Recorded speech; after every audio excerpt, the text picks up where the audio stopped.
Bismillahirrahmanirrahim. Assalamualaikum warahmatullahi wabarakatuh. Ada banyak tempat misterius yang hingga kini belum diketahui di mana keberadaannya. Seperti 6 tempat misterius yang dikabarkan dalam Al-Quran dan sabda Rasulullah berikut ini, yang sampai saat ini masih menjadi misteri dan belum ditemukan lokasinya. Bahkan ada cukup banyak pihak yang mencoba untuk menemukannya, namun belum berhasil. Dan kabarnya, 6 tempat misterius ini menyimpan banyak rahasia yang menakjubkan. Lantas, tempat misterius apa sajakah itu? Simak video ini sampai akhir hanya di channel Lensa Aswaja.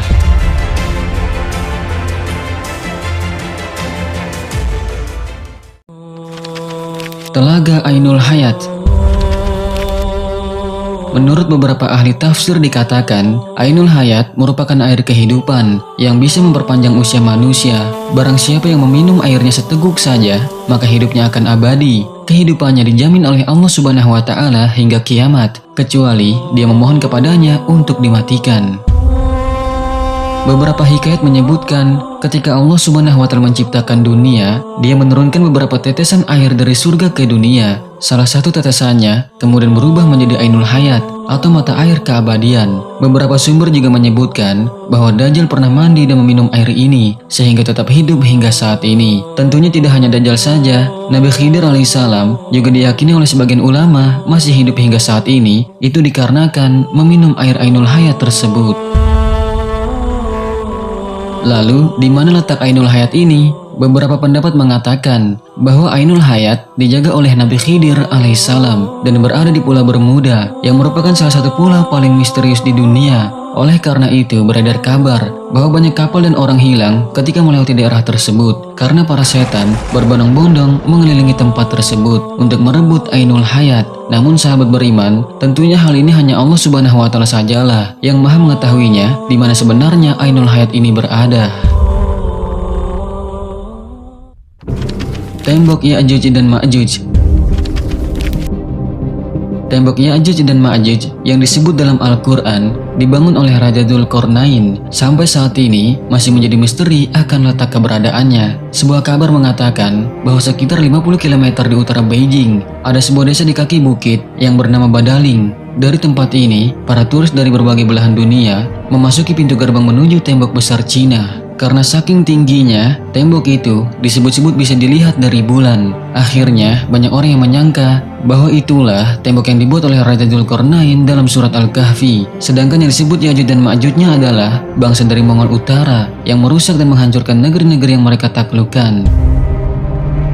Syekh Hamdi bin Hamzah Abu Zaid, seorang penulis dan peneliti tentang tembok Dzulqarnain, meyakini bahwa tembok yang dibangun beliau adalah tembok Cina tersebut. Dia juga menyebutkan secara detail penelitian dan bukti-buktinya ke dalam bukunya. Namun sahabat beriman, jika dilihat secara fisik, terdapat perbedaan yang sangat jelas antara tembok yang dibangun oleh Raja Dzulqarnain dengan tembok raksasa Cina. Sebab tembok Cina terbuat dari susunan batu bata, sedangkan Al-Quran menyebutkan bahwa tembok Dzulqarnain terbuat dari tumpukan besi yang dicampur dengan tembaga.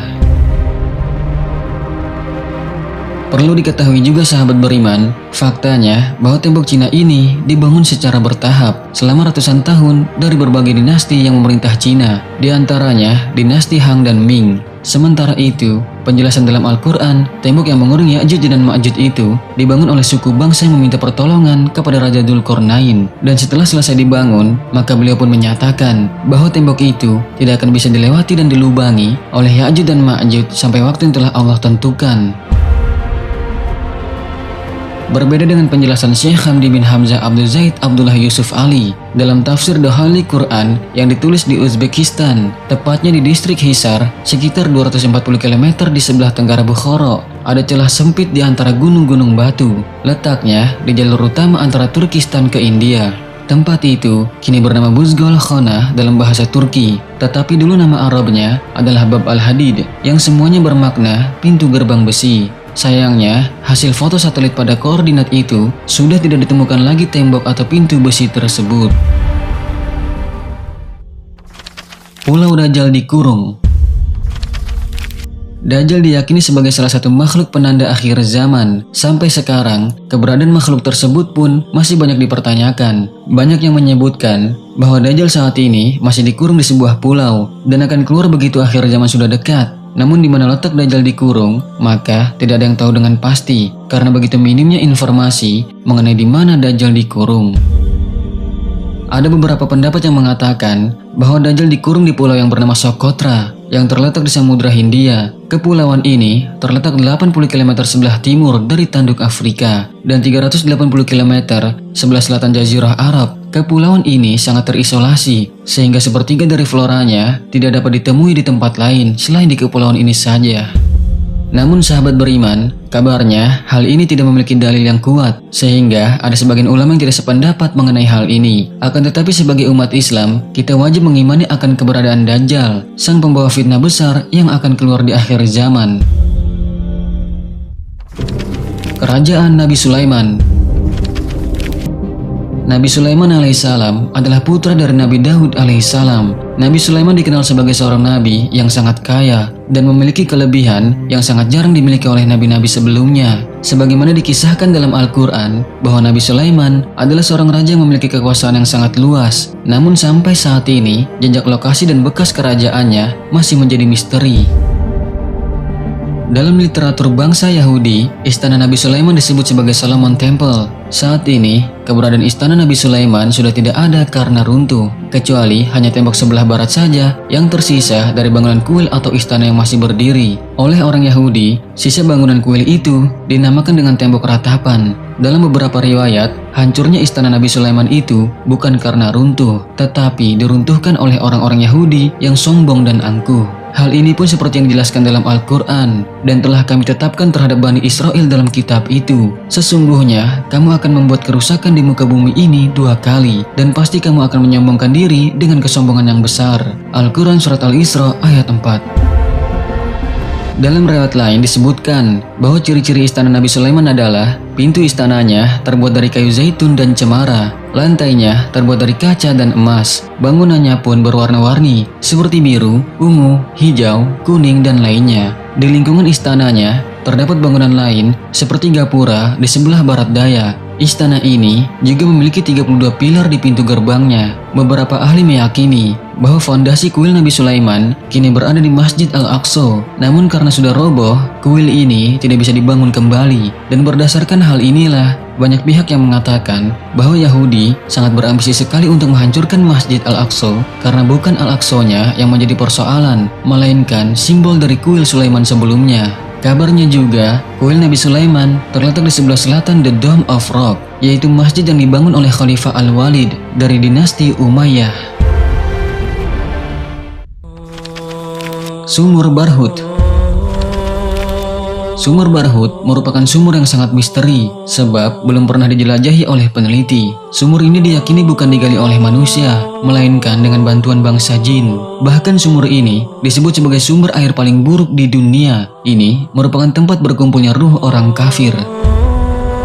Barhut adalah sebuah legenda yang masih dalam perdebatan hingga saat ini, termasuk apakah di sana lokasi disimpannya ruh-ruh orang kafir.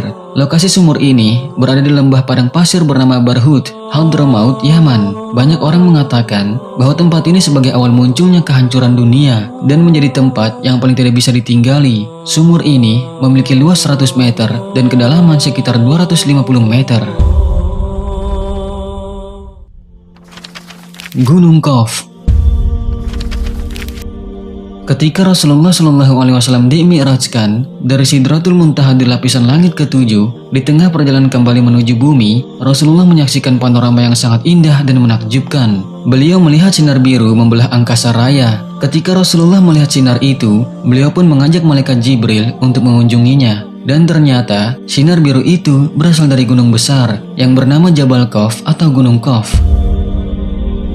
Dalam tafsir Al-Alusi, Gunung Qaf diilustrasikan sebagai gunung yang tidak tampak oleh mata manusia umumnya. Hanya orang-orang pilihan saja yang bisa melihatnya. Gunung itu jarang diketahui oleh orang-orang. Dalam tafsirnya disebutkan bahwa Gunung Qaf memiliki 70 lapisan. Ibnu Ashur mengatakan bahwa warna biru langit saat ini merupakan pantulan cahaya Jabal Qaf. Sementara itu, Ibnu Abbas menyebutkan Gunung Qaf mengelilingi bumi ini dan memiliki ukuran yang sangat besar.